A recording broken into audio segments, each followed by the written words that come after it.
You just can't skip to Easter. It doesn't work like that.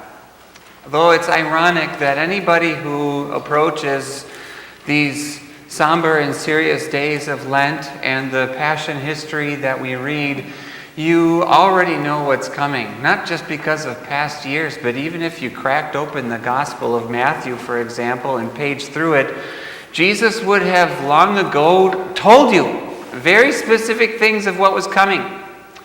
Before any reader turns the page to arrive in Gethsemane, you already know he's going to be delivered over to the chief priests and the teachers of the law. And they'll condemn him.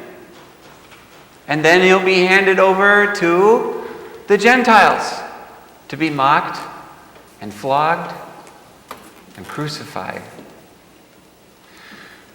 But this isn't a time to zip forward and just get to the good stuff, like the resurrection. In fact, it's the opposite the way the gospel writers work. The Spirit slams on the brakes when we get to the hard stuff and the road and the way of the cross. So we go at a crawling pace through it. The chapters get really, really long. It's like we're supposed to hear every single conversation along the way and thoughts that people have until we finally get there. But you know what? That's life. It's a mini lesson for us.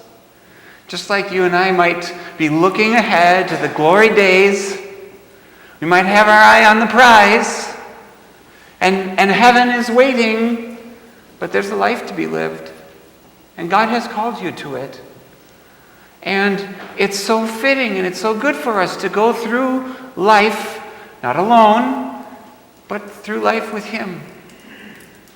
And how we get to see what it is when there's strength of God that surrounds disciples at their lowest points, where the strength of God confronts and meets His enemies when they, by all appearances, make their plans and execute them very well. When we get to see wickedness with the volume cranked, running wild at 100 miles an hour with apparently nothing to stop it. So yeah, we know what's coming. And we know it's not easy.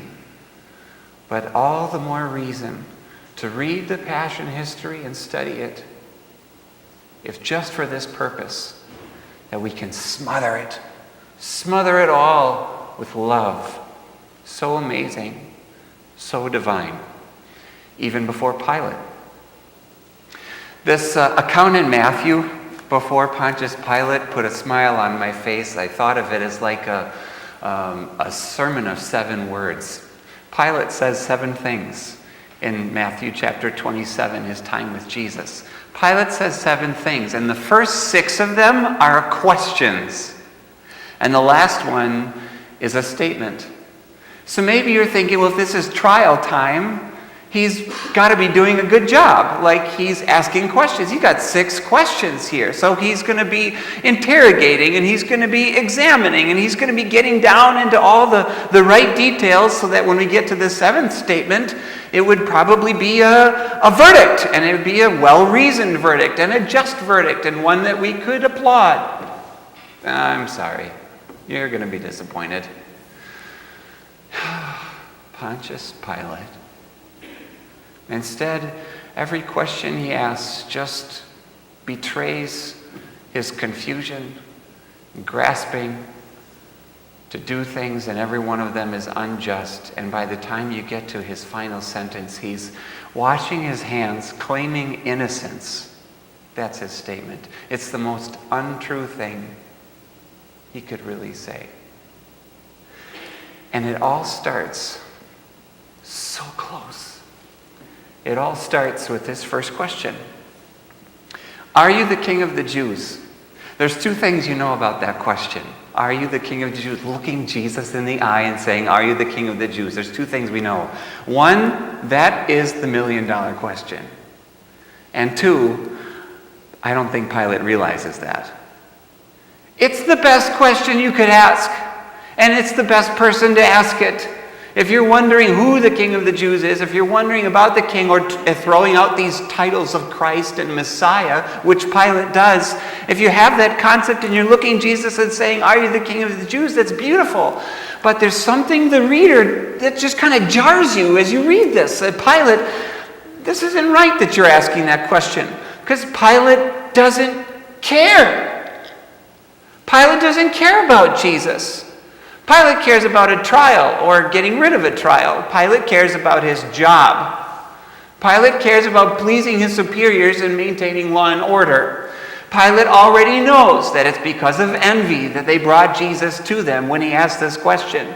He knows that Jesus is nothing close to an insurrectionist or a rebel leader, especially like Barabbas. So are you the King of the Jews? It's fake. And it's such a letdown. Pilate, you can't ask that. That's the best question, and you're not genuine about it. And it's at those thoughts where it's like a parallel. Think of it if you were in the shoes of Jesus and somebody came up to you and said, are you a Christian? And if you just said yes, do they really know what you mean by it? Do they really know what goes on inside? Do they really know how you fall down before a cross? Do they really know how you thrill on Easter? Is a yes answer suffice? It's $1 million question. Are you the King of the Jews? And Jesus says yes, but Pilate's not ready for it. And there's your mirror. The chance for the reader to be disgusted by the reader. And sometimes, am I ready for Jesus to say yes? Am I genuine in wondering who he is and what he's done? Am I ready to drop everything and have my life be changed because of it? Are you ready for Jesus to say yes? Our disgust with Pilate is really a disgust with our inattentiveness to the one who matters most.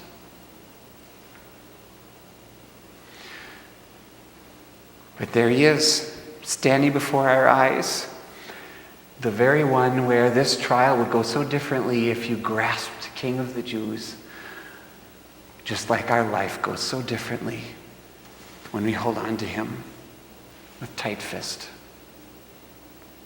So then comes the next part.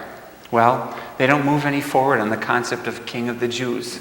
It's really crazy because Pilate could have gotten what he wanted. He could have gotten the, no, I'm not a rebel leader, if he would have asked, are you a rebel leader? But instead he asked that really good question, are you the King of the Jews? That one you could interpret 1,000 different ways. And all you have to do is ask Jesus, what does it mean to you that you would be the King of the Jews? If you just asked, if you just explored, if you just went there. But he doesn't. So now, all right, Jesus isn't giving me any help to get out of this trial. He's claiming that he's the King of the Jews. Boy, this was your easy out. And now he's got to listen to the chief priests and the teachers of the law saying, we told you he claimed to be a rebel. We told you he was a problem with Caesar. Now we'll help with some stories. And they make up a bunch of stuff, and it's all just a bunch of lies. And Pilate is stuck wrestling with this idea that, all right, well, he said he's the King of the Jews, so I have to take him seriously. And Jesus still has a shot. He could chime in. He could contradict.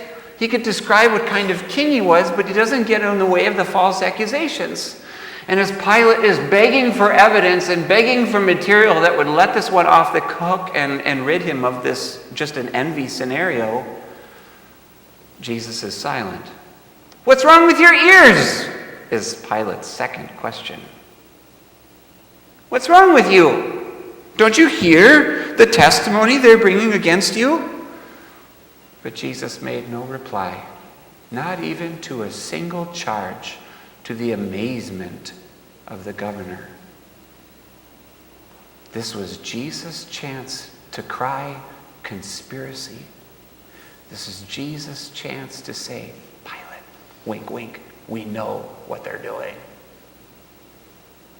And he's quiet. Pilate's amazed. It wasn't the problem of Jesus' ears. It was Jesus' heart. Pilate must have been wondering, does he want to be punished as a conspirator? Does he want this? And now he found it. He does. Jesus does absolutely nothing to get in the way of condemnation so that he would be just such a king and govern your soul in just such a space where there would be no condemnation left.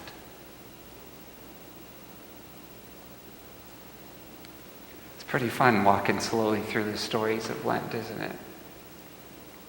Well, then you get to the next phase.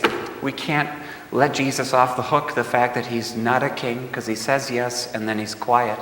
So here's plan B. The bright idea is you could have this releasing of a prisoner that he gave to the people every year to sort of curry some favor, somebody that they chose, somebody that was a crowd pleaser, right? So this is something that's like it's another opportunity to get rid of Jesus.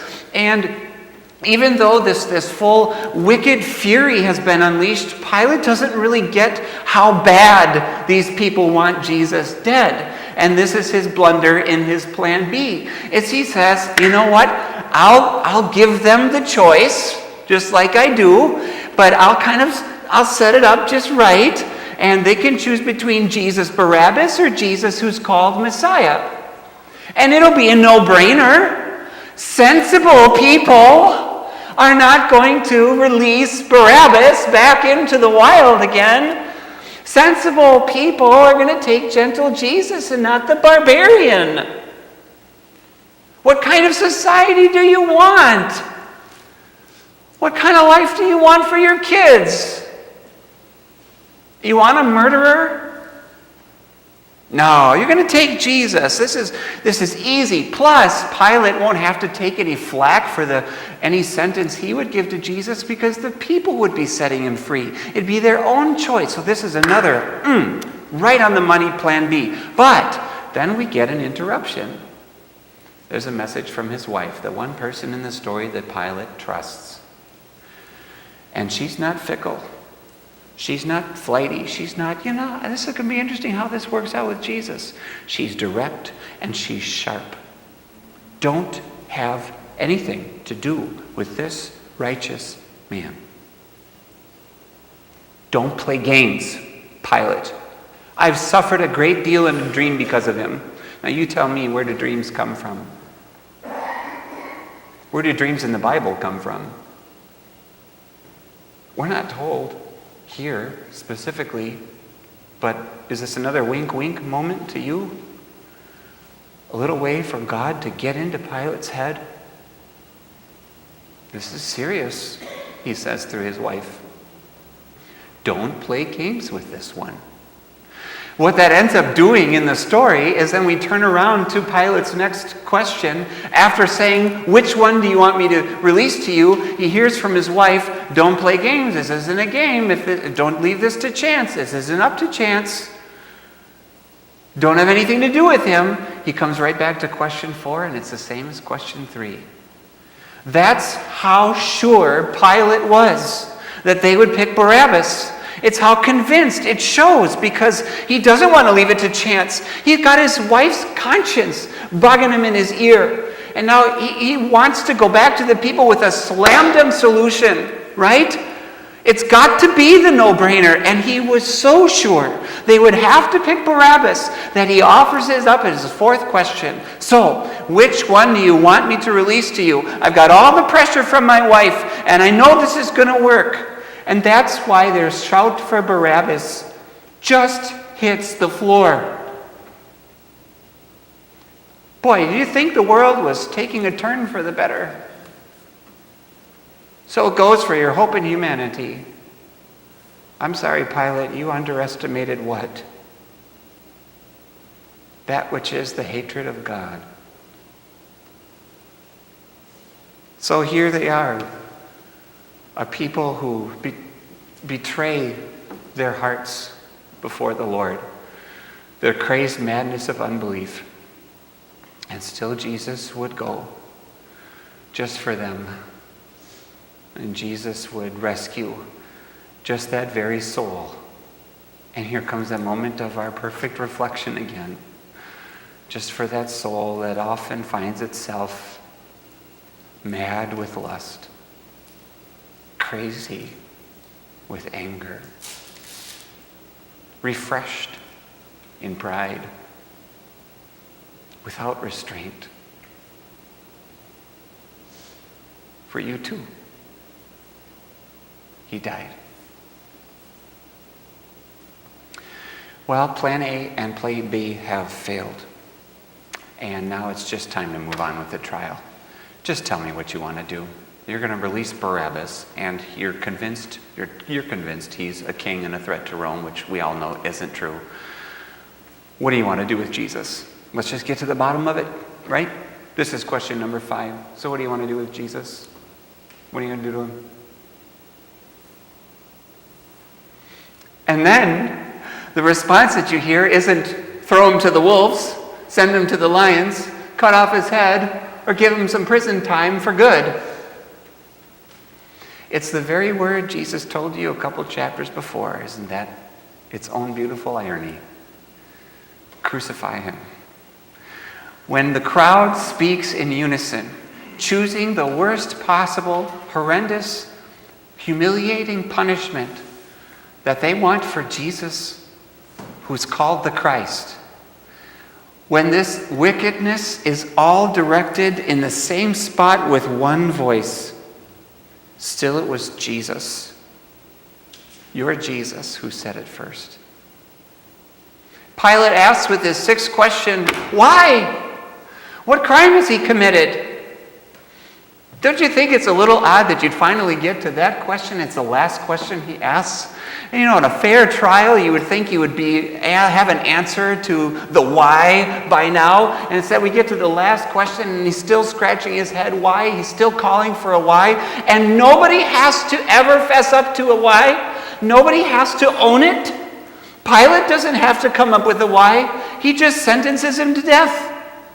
The people just shout louder. We don't have to tell you why if we just threaten a riot. Nobody ever has to deal with the why. There's no crime that he's done it. Nobody ever has to deal with it. They just walk away. They all wash their hands. I can't think of anybody who could look at me and say, what crime has he done? Has Pastor Bondo done anything wrong? I don't know what that's like to be in Jesus' shoes and to be able to say to my conscience, you are blameless. Why would you go to hell? None of us think that way, do we? But here was Jesus. They had no why on him, even out of the mouths of the mob, even in this, it's kind of the unanswered question, because they're all subtly saying to you that Jesus is innocent. They don't own up to this why. The only one who has a why left is Jesus. The one who says, I'm that criminal. I'm that sinner. Bring me the punishment I came for. And so we close the story. And you see Pilate washing his hands, not dealing with the why, claiming something he has no right or authority, though it sounds really authoritative, and it's in a very authoritative place. But he's saying, I'm innocent. I'm innocent of this man's blood. And you see him, the reader, we see him scrubbing his hands for innocence that he doesn't really have. And the people calling to be covered with Jesus' blood as a curse and not a blessing. Please turn it into a Lenten prayer. Jesus, I have no innocence, no matter how hard I scrub. But your innocent death alone gives it to me. Jesus, they called for your blood. And my sins do too. But cover me with it as the blessing you promised it would be. Now we're ready. Now we have our treasures. Now we're set to go to the next part of the story, which you already knew was coming. And they led him away to be crucified. Amen. Please stand.